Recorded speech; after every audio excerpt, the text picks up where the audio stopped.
Friends, lens cut చెయ్యకూడని తప్పు చేసింది. నిజం చెప్పాలి అంటే హిందుస్థాన్ అంటే మన భారత గడ్డపైన ఉంటూ చేయకూడని చాలా పెద్ద తప్పు చేసింది.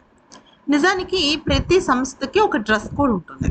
సాధారణంగా ఆ సంస్థలో పనిచేసే వాళ్ళు కానీ, ఆ సంస్థలో పనిచేసే వాళ్ళు మాత్రమే కాదు, ఆ సంస్థ నడిపిస్తున్న వాళ్ళు అయినా సరే, అంటే సీఈఓ కావచ్చు, లేకపోతే పెద్ద పెద్ద బోర్డ్ ఆఫ్ డైరెక్టర్స్ కావచ్చు, ఎవరికైనా సరే ఆ కంపెనీ వాళ్ళు వాళ్ళ నామ్స్లో డ్రెస్ కోడ్ ఉండాలి అని నిర్ణయిస్తే దానికి తగ్గట్టుగానే ఉండాలి. సాధారణంగా మనం ఎటువంటి షాప్కి వెళ్ళినా, లేకపోతే శారీ షాప్ అవ్వచ్చు, లేకపోతే ఏదైనా గార్మెంట్ స్టోర్స్ అవ్వచ్చు, ఏదైనా అవ్వచ్చు, దానికి సంబంధించి ఒక పెద్ద షాప్ అంటే ఖచ్చితంగా ఒక యూనిఫామ్ లాగా ఉంటుంది, బంగారం షాప్ కానీ వాటికి. అయితే లెన్స్ కార్ట్ వాళ్ళు ఏం చేశారు, కొత్తగా మీరు ఇది గమనించండి, ఒక డ్రెస్ కోడ్ రిలీజ్ చేశారు. అంటే గ్రూమింగ్ కోడ్ అంటారు. అంటే అక్కడికి వచ్చే ఉద్యోగస్తులు ఏం వెయ్యాలి, ఏం వేయకూడదు, ఇవన్నీ ఉంటాయి అన్నమాట. అయితే మీరు ఇక్కడ గమనించినట్టయితే వాళ్ళు స్ట్రిక్ట్గా బొట్టు పెట్టుకోవడం అవ్వదు అని చెప్పారు. మీరు గమనించారా? అలాగే సిక్కులకి టర్బన్ కట్టుకుంటారు. సాధారణంగా పంజాబీ సిక్స్ ఎలా ఉంటారంటే ఇంట్లో పెద్ద కొడుకు టర్బన్ కట్టుకుంటారు అనమాట, సిక్స్కి సంబంధించి. అది ఓకేట. ఓకే. కాశీదారం, ఆరెంజ్ హనుమాన్ తాడు, ఇట్లాంటి మనం జనరల్గా హిందువులు కట్టుకుంటూ ఉంటారు కదా, చేతికి నల్ల తాడు, ఎర్ర తాడు, ఆరెంజ్ కలర్ హనుమాన్ కట్టుకున్న తాడు, ఇవి పెట్టుకోకూడదంట.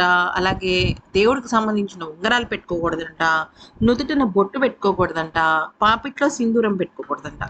ఇవన్నీ కూడా జరిగాయి. ప్లస్ ముస్లిమ్స్ మామూలుగా మనకి బుర్కా వేస్తారు చూసారా, లెఫ్ట్ సైడ్ అలా వేసుకోవచ్చు, కాకపోతే ఫేస్ కనిపించేటట్టు వేసుకోవాలి అని చెప్పేసి వాళ్ళు చెప్పారు. మీరు ఇక్కడ రైట్ సైడ్ చూడండి, సింధూర్ వేయడం, ఫోర్ హెడ్ మీద పెట్టకూడదు, ఇలాంటివన్నీ. అంటే నుదుటన సింధూరం పెడతారు పాపిట్లో పెళ్ళైన వాళ్ళు, అది పెట్టకూడదు. ఇవన్నీ చూసేసరికి ఇదేదో హిందువుల్ని టార్గెట్ చేసినట్టు అనిపించిందని చెప్పేసి ఇమీడియట్గా చాలా పెద్ద కల్లోలం రేగింది.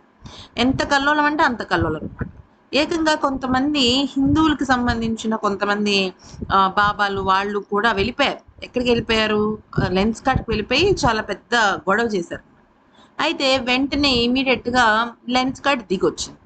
మేము తప్పు చేశాము, మేము ఇలా చేసి ఉండకూడదు, మాకేమీ మతానికి సంబంధించిన విషయం ఏమీ లేదు, కాకపోతే మేము కొన్ని తప్పులు తెలియక చేశాము, మేము ఎప్పుడూ కూడా మా మా ఫాలోవర్స్ని కానీ మమ్మల్ని ఇష్టపడే వాళ్ళ మాటలు ఎప్పుడు వింటూ ఉంటాము, మేము కంపెనీగా ఎదుగుతున్నాం కాబట్టి కొన్ని సందర్భాల్లో ఇటువంటి తప్పులు మీరు క్షమించండి, మేము అటువంటి రెస్ట్రిక్షన్స్ ఏమి పెట్టాం, మనం భారతీయులం అని ఆయన దిగొచ్చి చెప్పాడు. అంటే ఈయనకి ఇప్పుడు గుర్తొచ్చింది మనం భారతీయులు అని చెప్పేసి.